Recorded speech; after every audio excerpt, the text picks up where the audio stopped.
everybody.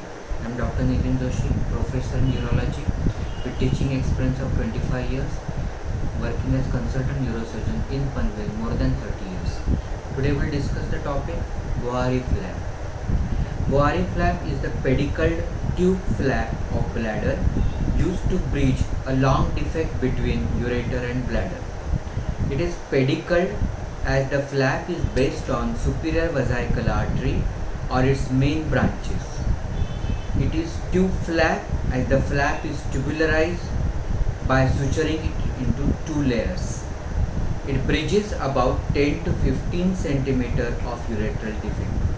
It is called Bohari flap as it is first described by Bohari in canine model in 1894.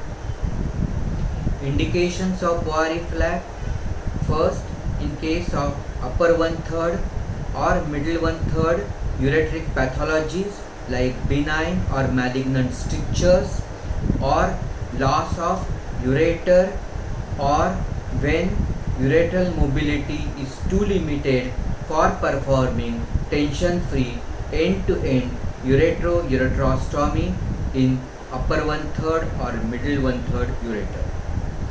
Second, in case of lower 1/3 ureter, when disease pathological segment is too long to achieve continuity between ureter and bladder with ureteroneocystostomy even with psoas hitch.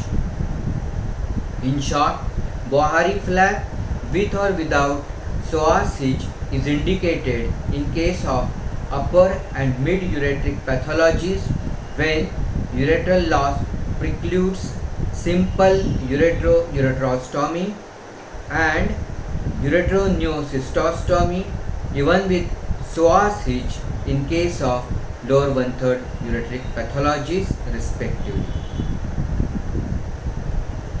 Though preoperative evaluation of ureter by antegrade ureterography, that is PCNogram, with or without retrograde ureterogram, can help the operating surgeon to plan surgical option to achieve continuity between ureter and bladder. Still, the ultimate decision is taken on table. Contraindications to Bohari flap: small capacity bladder secondary to tuberculous cystitis, interstitial cystitis or radiation cystitis. Second contraindication, non-compliant bladder. Prerequisites: first prerequisite, pre-op cystoscopy should be done for evaluation of bladder in terms of capacity, compliance, elasticity, distensibility, any presence of carcinoma bladder and presence of any bladder outlet obstruction. Second, pre-op evaluation of ureter by PCNogram and or RGP to determine length of ureteral loss. Third, evaluation of kidney function on affected side. This is because results of ureteral reconstruction are poor with poor kidney function. Side effects of Bohari flap is that post-op it results into small capacity bladder. On table, cystoscopy is required for stenting ureter on opposite healthy side so as to protect it while ligating superior vesical pedicle so as to improve the bladder mobility to move the bladder more towards affected side. Anesthesia is usually general anesthesia with epidural for post-op pain relief. Incisions: Bohari flap may have to be combined with renal dehiscence with inferior nephropexy. So depending upon the requirement, incisions can be: 1. Thoracoabdominal, 2nd. Midline, 3rd. Modified Gibson, extending towards midline like financial and extending upwards towards kidney. Now, principles of creation of Bohari flap. First principle, marking of Bohari flap with methylene blue is done on full distended bladder. Second, since flap rays should be extraperitoneal, peritoneum is reflected upwards from fundus or dome of full bladder. Third, length of flap is equal to defect to be breached between cut end of ureter and posterior aspect of bladder if reflexing type of anastomosis is only planned. While if anastomosis is planned on anti-reflux principle, then additional length of 3 to 4 cm is required for creation of submucosal tunnel. The defect to be breached is measured with the help of sterile ruler or infant feeding tube from cut end of ureter to posterior aspect of bladder.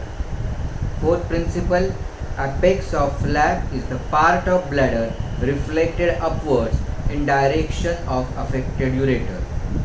Apex of flap while marking is actually directed towards opposite side of pubic ramus. In order to achieve wide mouth anastomosis, apex should be wide. To achieve wide apex of flap, initially diameter of ureter, that is at proximal cut end, is measured. This diameter of ureter is then multiplied by 3 to 4 so as to achieve that much width of the apex, so that the apex will be wide mouth. Wide mouth anastomosis is required. This is because Bohari flap means like creation of artificial bladder diverticulum. This artificial bladder diverticulum will not have peristaltic activity like ureter. So even if there is no peristaltic activity, when wide mouth anastomosis, that is the width of apex is 3 to 4 times the diameter of ureter, then it will prevent the obstruction to flow of urine from ureter to bladder in spite of there is no peristaltic activity. Also, due to wide apex, ureter will not be constricted when flap is closed around it. Fifth principle, the flap should be broad based, that is width of flap at base should be at least 3 cm more than width of flap at apex, and the width of flap at apex is 3 to 4 times the diameter of ureter. The broad base will maintain adequate blood supply to even apex of the flap, that is it will prevent the ischemia. This is because when apex is reflected upwards towards ureter, apex entirely depends on blood supply from base, that is superior vesical artery or its main branches. Next principle, flap is based on ipsilateral superior vesical artery or its main branches. Normal flap is U-shaped, that is trapezoid or truncated. Normally, base of flap is from midpoint or center of dome of bladder, that is the one point, while the other point is usually midpoint of the ipsilateral lateral bladder wall extending on anterior wall of bladder going towards trigone of opposite side, that is towards opposite side of pubic ramus. Eighth principle, after marking the flap with methylene blue, 2 full thickness stay sutures are taken either with 2,0 vicryl on round body or 2,0 chromic catgut on round body at base and apex of flap. These stay sutures are taken on inner aspect of marking with methylene blue so that the stay sutures will remain with the flap. Thus, handling of flap will be done with these stay sutures, thus preventing trauma to the flap by mechanical handling the flap and hence post-operative edema, and thus using the stay sutures will prevent the post-operative obstruction. Next principle, dimensions of flaps are rechecked, then only the incision is marked superficially with weak coagulating current. This will serve not only to mark the incision but also to fulgurate surface vessels. Marking of incision with weak coagulating current is started from apex, which is extended towards base. This is because base of flap will be the attached portion of the flap. So the incision will be starting from apex, extending towards base, but base is not cut. At the apex, at one level, it is open full thickness, and then the incision is extended under vision 1 to 2 centimeter at a time towards base with coagulating current itself. Next principle, once the apex of flap is reflected upwards towards the pathological ureter, then at the level of base of flap, psoas hitch is routinely taken. While taking these sutures, one has to take into consideration lie and direction of the ureter. This psoas hitch serves following purposes. 1. It decreases the length of flap required. Second, it reduces tension on anastomosis. Third, it also gives protection in preventing distraction of ureter from bladder flap by destrusal contraction. Psoas bladder hitch, which is seromuscular stitch without mucosal penetration, taken from the base of bladder with 10 vicryl on round body, 2 symmetrical sutures on round body going from base of bladder to psoas minor tendon, which are held with mosquito. They are tied only after anastomosis.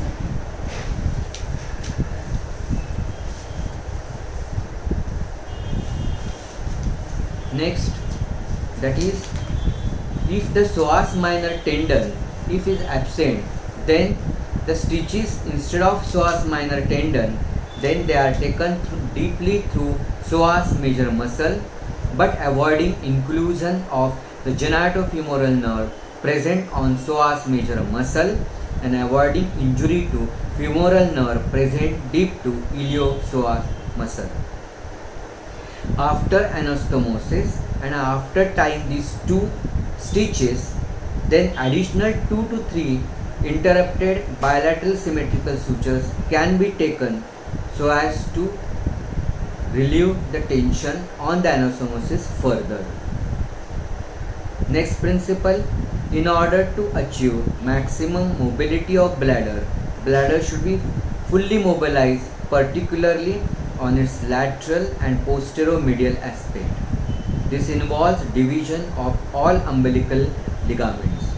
Also, dissection is done bluntly in retropubic cave of Raysius and along both the lateral walls of the pelvis by sweeping the fibrofatty tissue with the hand. So, blunt dissection to mobilize the bladder completely.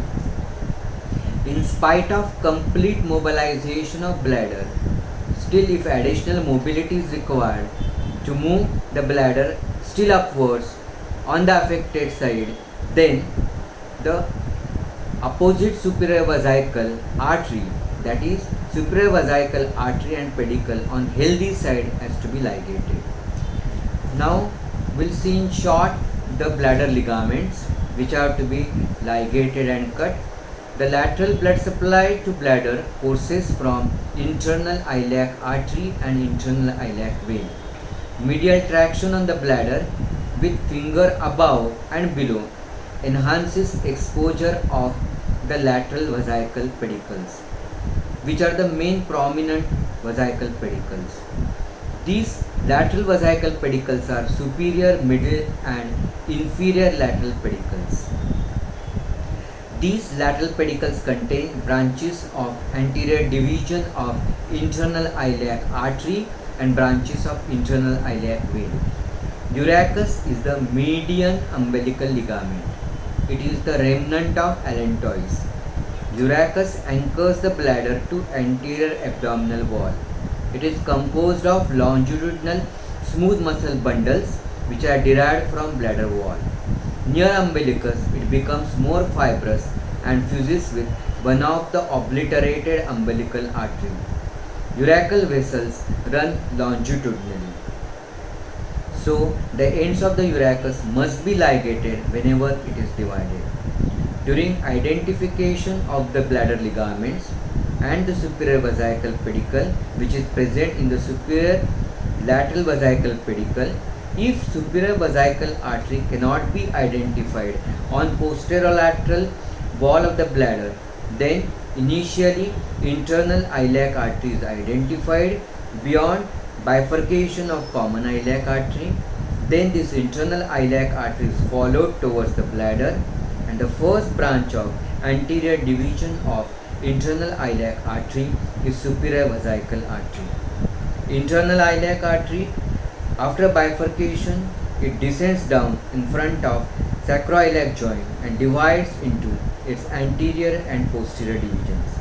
The anterior trunk gives off parietal and visceral branches, namely superior vesical artery, middle rectal artery, obturator artery, inferior vesical artery, inferior gluteal artery, internal pudendal artery, and in females it gives uterine artery.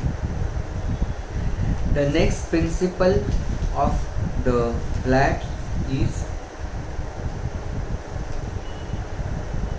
in case of pathology in upper ureter or when the stricture starts even from the renal pelvis, then instead of normal Bohari flap, mega Bohari flap is required. Normally, Bohari flap is designed on anterior wall of bladder, that is base of bladder extending from midpoint of dome of bladder to midpoint of ipsilateral lateral bladder wall, extending on anterior bladder wall, then progressing obliquely towards opposite side behind the pubic ramus. When anticipated defect in ureter is too long, then instead of normal U flap, L-shaped spiral flap is constructed. Here the flap is marked starting from ipsilateral posterior wall of bladder, extending at least for 2 to 5 cm on posterior wall, and then extending on dome and anterior wall, progressing towards opposite pubic ramus. Here, in order to achieve broad base flap, base instead of extending only to midpoint of ipsilateral lateral wall of bladder, it should extend up to ipsilateral trigone. Now, principles of anastomosis of ureter or pelvis to bladder flap. 1. If adequate length of ureter is available, then creation of submucosal tunnel, thus flap wall mechanism for achieving anti-reflux anastomosis by modified Leadbetter Politinov technique, provided it is tension free.